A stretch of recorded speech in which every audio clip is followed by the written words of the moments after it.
परमेश्वर तेरी उपस्थिति में आते हैं।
तेरे करीब आते हैं, तेरे नाम का सजदा करते हैं और स्तुति के बलिदान को इस समय तुझे चढ़ाते हैं, क्योंकि तू पवित्र है।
तेरी उपस्थिति हमारे बीच में है खुदा। प्रभु इसलिए धन्यवाद करते हैं प्रभु, जो हम यहाँ मौजूद है प्रभु, जो तेरी आराधना कर रहे हैं, तेरी स्तुति कर रहे हैं प्रभु। खुदावन तेरा आत्मा हमारे बीच में है। खुदावन यीशु मसीह जो इस समय हमें सुन रहे हैं, देख रहे हैं और यहाँ उपस्थित अनेक लोगों को पिता तूने आशीषित और ब्लेस किया, इसलिए खुदा हम आपका शुक्रिया अदा करते हैं। उसी प्रकार प्रभु इस घड़ी प्रभु हम दुआ करते हैं प्रभु कि खुदा जो प्रकाश आपने अपने प्रिय दास के ऊपर दिया है, उस प्रकाश को खुदा इस घड़ी इस वक्त प्रभु तू हमारे बीच में होने दीजिए। और जो लोग सुन रहे हैं प्रभु, देख रहे हैं प्रभु, आपके प्रिय लोग, आपके प्रिय भक्त, आपके दास और दासियां प्रभु, उनके भी जीवन में बहुतायत से प्रभु तेरा वचन का प्रकाश तेरे दास के द्वारा हो। धन्यवाद करते हैं प्रभु और एक बार फिर से प्रभु आपके दास को तेरे हाथों में सौंपते हैं प्रभु। पवित्र आत्मा सारी बातों को तेरे कंट्रोल में देते हैं। एक बार फिर से प्रभु इस प्रार्थना में देखो मसीह यीशु के सामर्थ्य नाम से मांगते हैं, सुनिए और बड़ी दया से कबूल करें। आमीन। हालेलुया, प्रभु के नाम की स्तुति हो। प्रभु यीशु मसीह के सामर्थ्य नाम में सभी दर्शकों एवं श्रोताओं को हम धन्यवाद देते हैं। ये प्रभु का अनुग्रह है कि आप हमारे साथ हैं। हमारे पिता परमेश्वर और प्रभु यीशु मसीह का अनुग्रह, करुणा और दया सदा आपके जीवन में बनी रहे। ट्रिनिटी चर्च बड़की भंडारा के तरफ से हम आपका स्वागत करते हैं और प्रार्थना और शुभ कामना करते हैं कि प्रभु की आशीषें आपके जीवन में आए। आज हम प्रभु के वचन में से देखने जा रहे हैं कुलुस्सियों की पत्री, उसका 2 अध्याय और उसके 6वें वचन को। यहाँ लिखा है, अतः जैसा तुमने मसीह यीशु को प्रभु करके ग्रहण कर लिया है, वैसा ही उसी में चलते रहो। जैसे तुमने मसीह यीशु को प्रभु करके ग्रहण कर लिया है, वैसा ही उसी में चलते रहो। प्रभु यीशु मसीह को ग्रहण करना, यह मसीह जीवन में प्रवेश करने की पहली सीढ़ी या पहला कदम है। हम पवित्र शास्त्र में इस्राएलियों द्वारा त्रिएक परमेश्वर पिता, पुत्र एवं पवित्र आत्मा के तिरस्कार का वर्णन पाते हैं।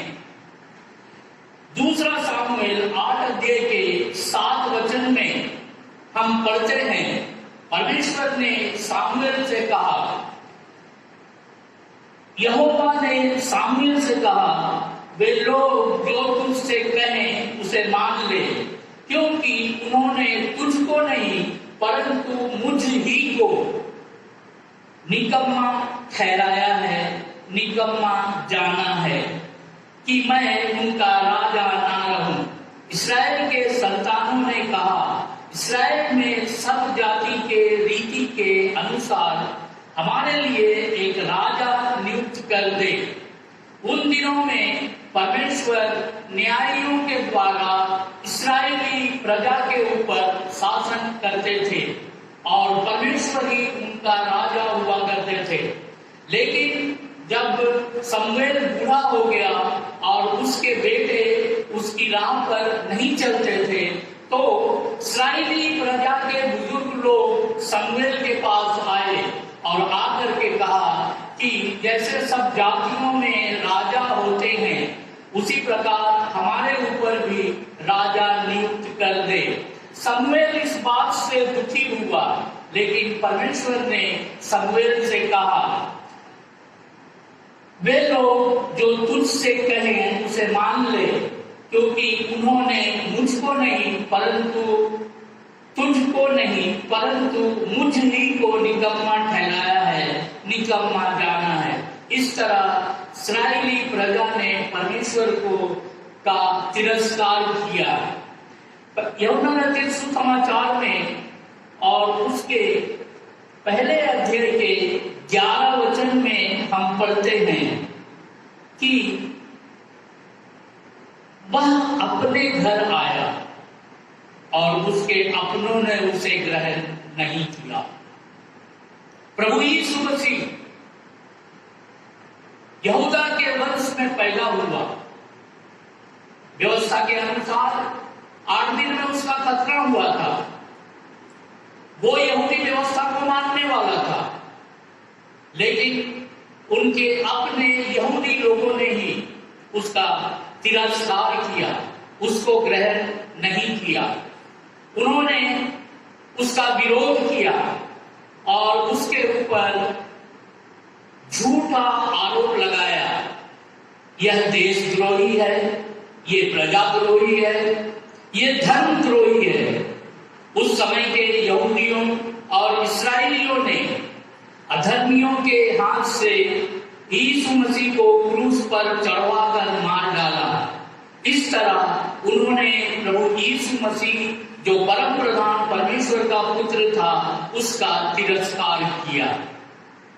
प्रेरित के काम 7 अध्याय के 51 वचन में पौलुस लिखते हैं, हे हठीले और मन और कान के खतना रहित लोगों, तुम सदा पवित्र आत्मा का विरोध करते आए हो, जैसा तुम्हारे बाप दादे करते थे वैसा ही तुम भी करते हो। यशायाह भविष्यद्वक्ता की पुस्तक में 63 अध्याय के 10 वचन में लिखा है, उन्होंने बलवा किया और परमेश्वर के पवित्र आत्मा को खेदित किया, दुखी किया, शोकित किया और परमेश्वर के पवित्र आत्मा को खेदित किया। इन्होंने पवित्र आत्मा का तिरस्कार किया। इस तरह हम देखते हैं कि इस इस्राएली प्रजा ने पिता, पुत्र, पवित्र आत्मा त्रिएक परमेश्वर का तिरस्कार किया। लेकिन हम यूहन्ना रचित सुसमाचार के पहले अध्याय के 12 वचन में पढ़ते हैं, जितनों ने उसे ग्रहण किया उसने उन्हें परमेश्वर की संतान होने का अधिकार दिया। इसमें यहूदी और अन्य जाति दोनों ने परमेश्वर के वरदान अनंत जीवन की आशीषों को पाया है।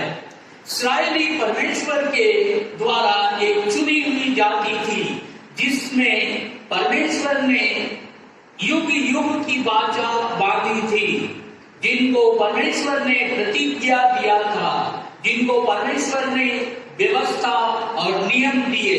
रोमी की पत्री 9 अध्याय के 4 वचन में पौलुस इनके विषय में लिखता है कि वे इस्राएली हैं, लेपालकपन का अधिकार और महिमा और वाचाएं और व्यवस्थाएं, उपासनाएं और प्रतिज्ञा उन्हीं की हैं, पुरखे भी उन्हीं के हैं और मसीह भी शरीर के भाव से उन्हीं में से हुआ।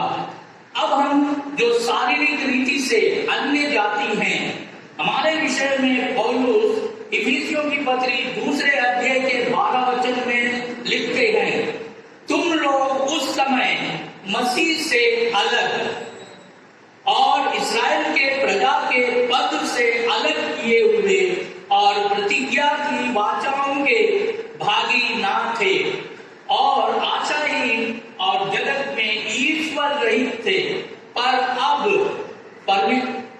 परमेश्वर के पुत्र प्रभु यीशु मसीह को ग्रहण करने के द्वारा हम परमेश्वर के संतान बन गए। परमेश्वर के पुत्र इकलौते पुत्र पर विश्वास करने के द्वारा अनंत जीवन की आशीषों को पाया है। अतः पौलुस लिखते हैं कि अतः यह इसलिए जैसा तुमने मसीह यीशु को प्रभु करके ग्रहण कर लिया है, वैसा ही उसी में चलते रहो। मसीह यीशु में चलने का अर्थ है उसकी शिक्षाओं और उसके उपदेशों को मानकर उसके आदर्शों के अनुसार जीवन व्यतीत करना।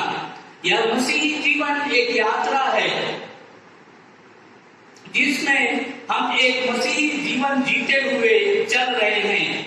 इस यात्रा में हमें परमेश्वर और उसके वचन के प्रति आज्ञाकारी, सच्चे, ईमानदार और विश्वास योग्य बने रहना है। जिस दिन हमने प्रभु यीशु मसीह को अपने जीवन में अपना व्यक्तिगत उद्धारकर्ता स्वीकार कर लिया है, वहीं से यह यात्रा शुरू होती है। अब हमें मसीह के परिचिनों पर चलना है। मसीह में चलने की कुछ बुनियादी बातें जिन्हें हम इस समय में यहाँ पर देखेंगे और सुनेंगे। रोमी की पत्री 6 अध्याय के 3 वचन में लिखा है, क्या तुम नहीं जानते कि हम सब जिन्होंने मसीह यीशु का बपतिस्मा लिया है तो उसकी मृत्यु का बपतिस्मा लिया है। अतः उस मृत्यु का बपतिस्मा पाने से हम उसके साथ गाले गए, ताकि जैसे मसीह पिता 6 अध्याय के 3 वचन में लिखा है, क्या तुम नहीं जानते कि हम सब जिन्होंने मसीह यीशु का बपतिस्मा लिया है तो उसकी मृत्यु का बपतिस्मा लिया। अतः उस मृत्यु का बपतिस्मा पाने से हम उसके साथ गाड़े गए, ताकि जैसे मसीह पिता की महिमा के द्वारा मरे हुओं में से जिलाया गया, चाल चलें। जब हम परमेश्वर के पुत्र प्रभु यीशु मसीह पर विश्वास करके अपना जीवन समर्पित करते हैं और प्रभु यीशु मसीह का अनुकरण करने का संकल्प लेते हैं, पापों की क्षमा के लिए प्रार्थना और निवेदन करते हैं, पवित्र आत्मा हमारे जीवन में आ जाता है, हमारे हृदय को कायल करता है, नम्र और दीन बनाता है, हमारा नया जन्म आत्मा में हो जाता है, हमारा नया जन्म आत्मा में हो जाता है। प्रभु यीशु मसीह ने इस नए जन्म को नए सिरे से जन्म लेना कहा है। यूहन्ना रचित सुसमाचार 3 अध्याय के 3 वचन में लिखा है, यदि कोई नए सिरे से ना जन्मे तो वो परमेश्वर के राज्य को देख नहीं सकता। फिर उसने 5वें वचन में कहा है कि यदि कोई जल और आत्मा से ना जन्मे तो वो परमेश्वर के राज्य में प्रवेश नहीं कर सकता। निकोदेमुस इन बातों को नहीं समझ सकता था और उसने एक तर्क रखा। उसने प्रभु यीशु मसीह से पूछा, मनुष्य बूढ़ा होकर क्यों कर फिर से जन्म ले सकता है? क्या वो फिर से अपनी माता के गर्भ में जाएगा? प्रभु यीशु मसीह ने कहा, जो शरीर से जन्मा है वो शरीर है और जो आत्मा से जन्मा है वो आत्मा है।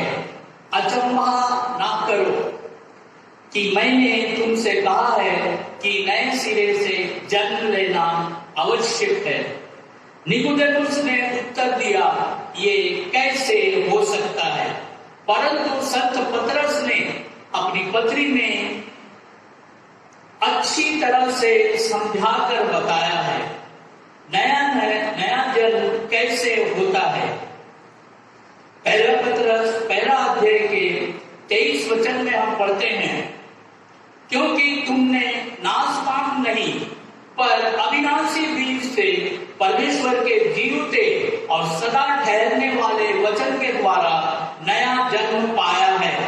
याकूब की पत्री 1 अध्याय के 18 वचन में याकूब भी लिखते हैं कि उसने अपनी ही इच्छा से हमें सत्य के वचन के द्वारा उत्पन्न किया है। परमेश्वर अपने जीवते और सदा ठहरने वाले वचन के द्वारा, जिसको याकूब ने कहा सत्य के वचन के द्वारा उत्पन्न किया है, नया जन्म दिया है। ये कार्य हमारे जीवन में परमेश्वर करता है और इसलिए पौलुस इफिसुस के विश्वासियों को लिखता है, तुम अपने पिछले चाल चलन के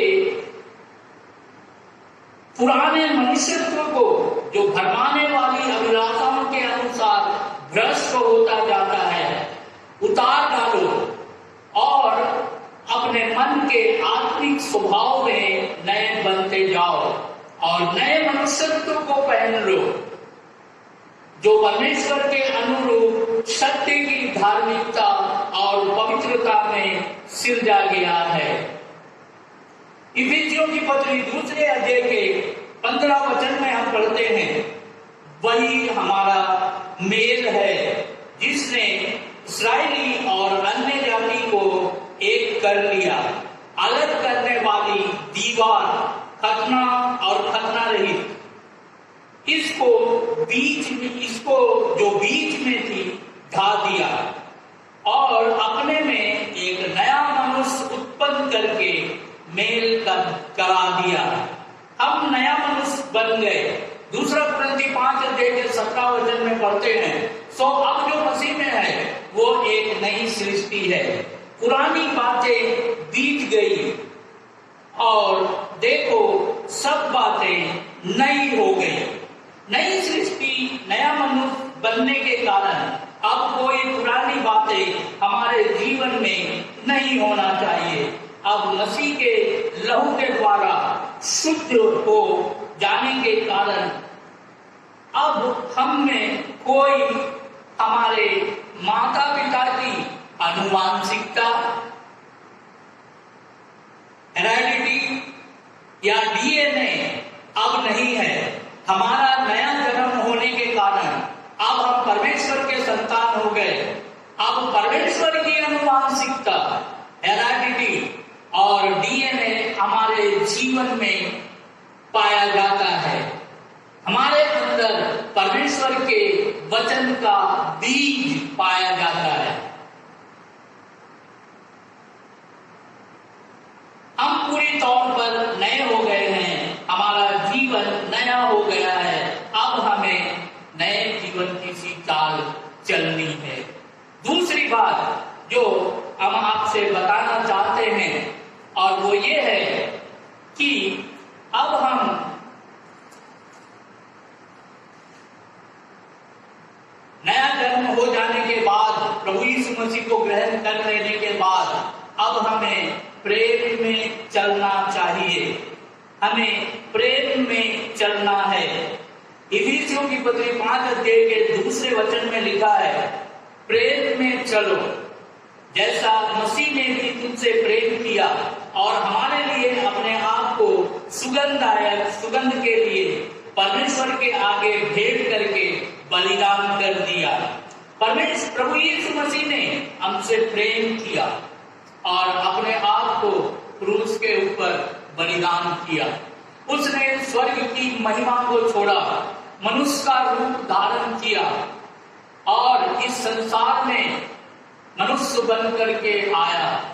उसने अपने आप को दीन किया और वो क्रूस की उस श्रापित मृत्यु को जो हमारे ऊपर आने वाली थी उसको अपने ऊपर ले लिया और मानव जाति को पापों से छुटकारा, उद्धार और अनंत जीवन दिया।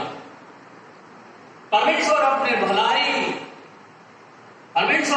प्रेम की भलाई को इस प्रकार प्रकट करता है कि जब हम पापी ही थे तो परमेश्वर ने अपने पुत्र को इस संसार में भेज दिया और क्रूस के ऊपर बलिदान करके पूरी मानव जाति को पापों से छुटकारा, उद्धार और अनंत जीवन दिया। पहला कुरिन्थी 13 अध्याय के 13 वचन में एक विशेष बात पाई जाती है और वो ये है कि अब विश्वास, आशा और प्रेम ये तीनों स्थायी है और इनमें सबसे बड़ा प्रेम है। प्रेम सबसे बड़ा है। यदि प्रेम नहीं तो ये मसीही जीवन ही व्यर्थ है। मसीही जीवन की शुरुआत प्रेम से होती है। हमारा परमेश्वर ही प्रेम है।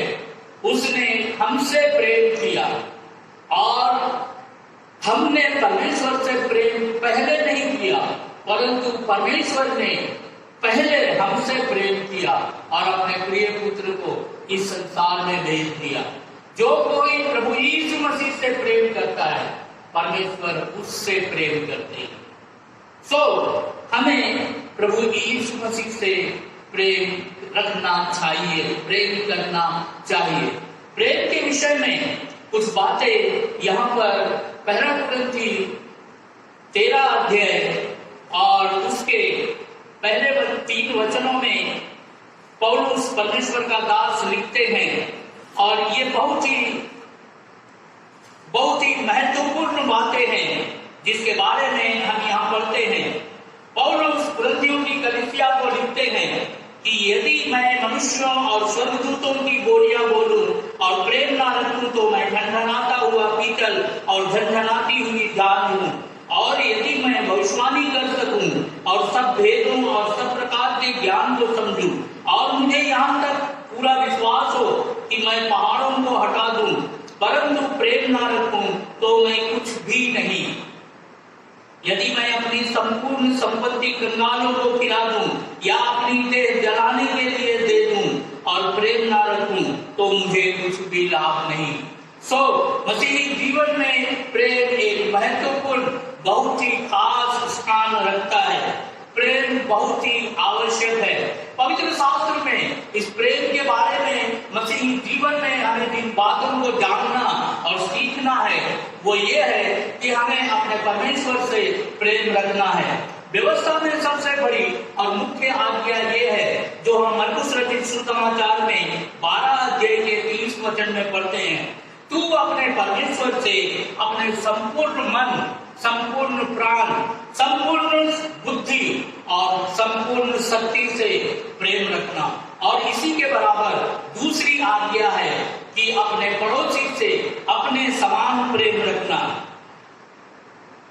प्रभु यीशु मसीह से प्रेम रखना, परमेश्वर से प्रेम रखना, प्रभु यीशु मसीह से प्रेम रखना।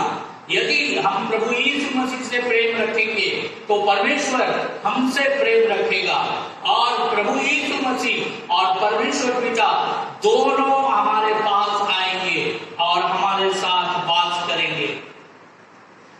मसीही परिवार में माता पिता ने बच्चों से प्रेम रखना है और इसी प्रकार बच्चों ने भी माता पिता से प्रेम रखना है, उनका आदर करना है।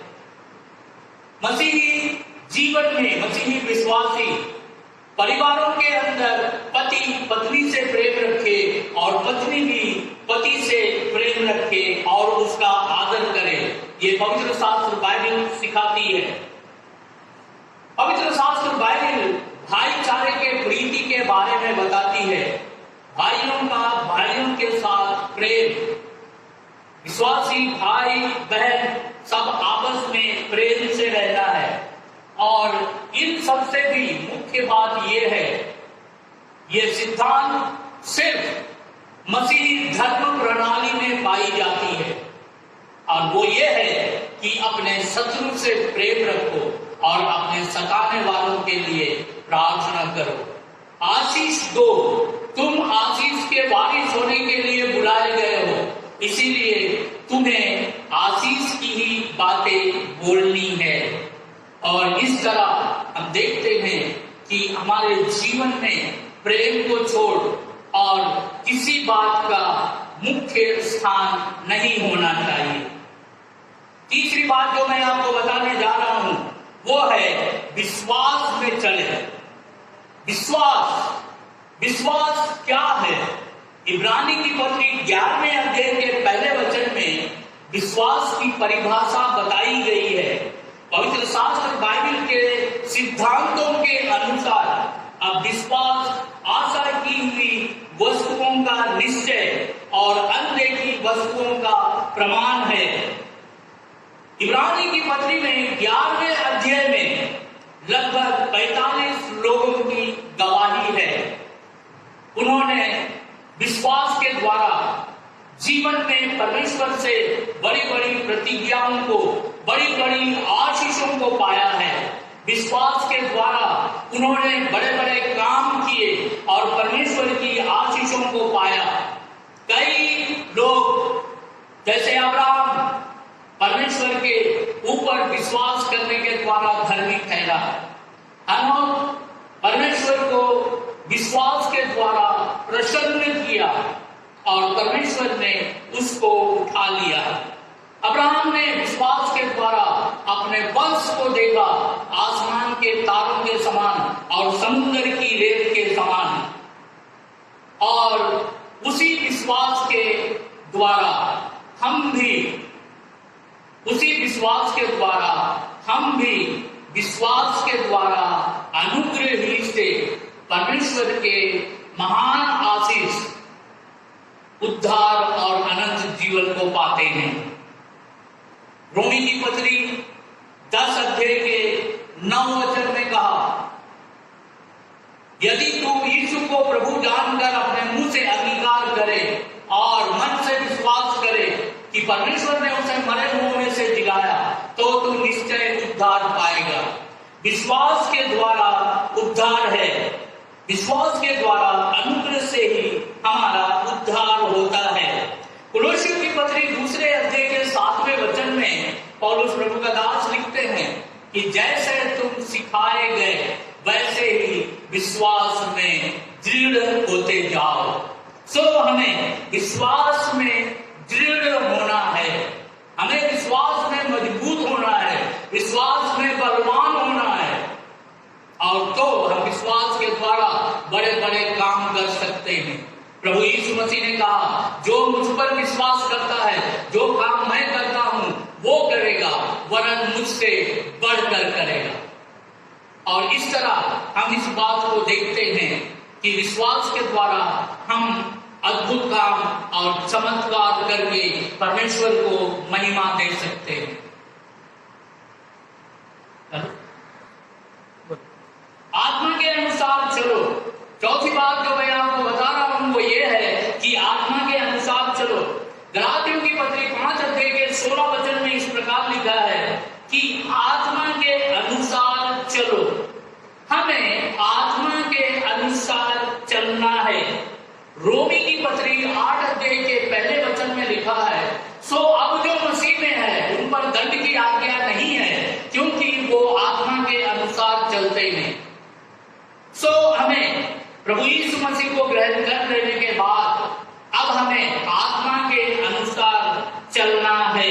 रोमी की पत्री 5 अध्याय के 5 वचन में यह लिखा है कि परमेश्वर ने अपना पवित्र आत्मा हमें दिया है।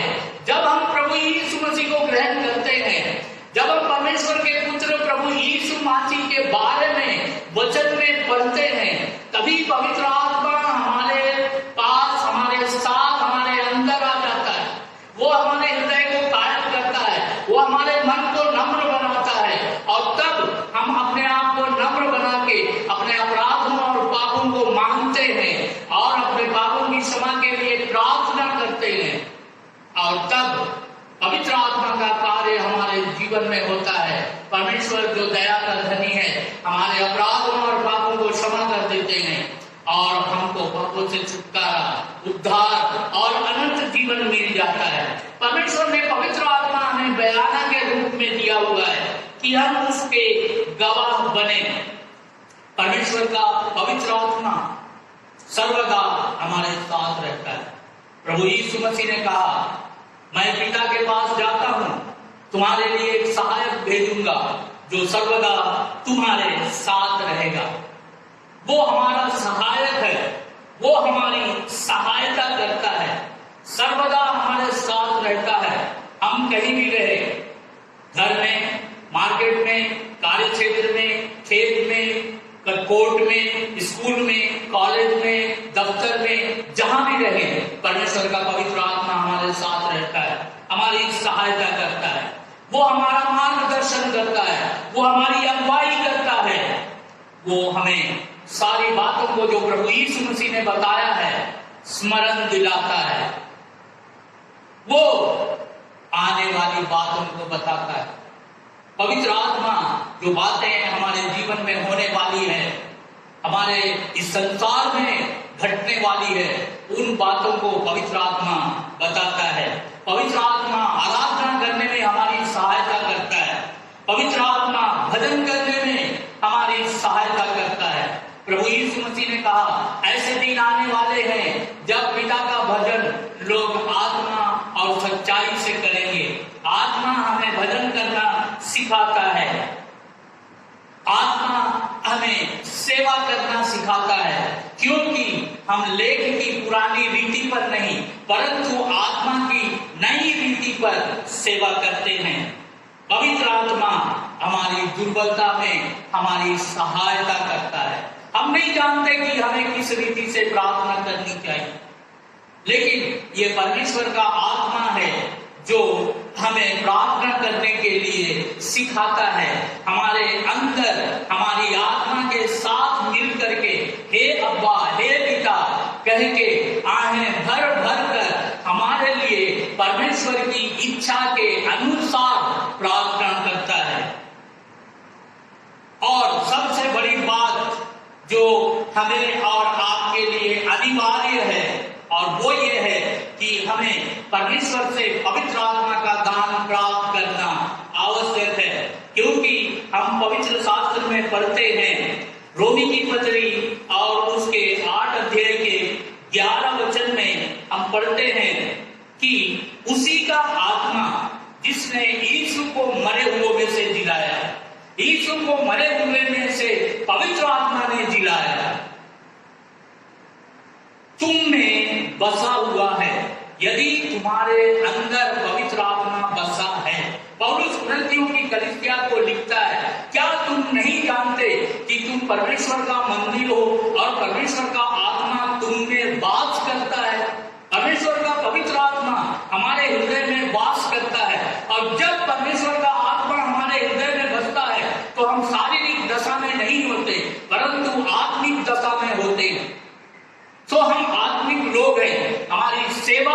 आत्मिक है, हमारा परमेश्वर आत्मा है, हम आत्मिक हैं।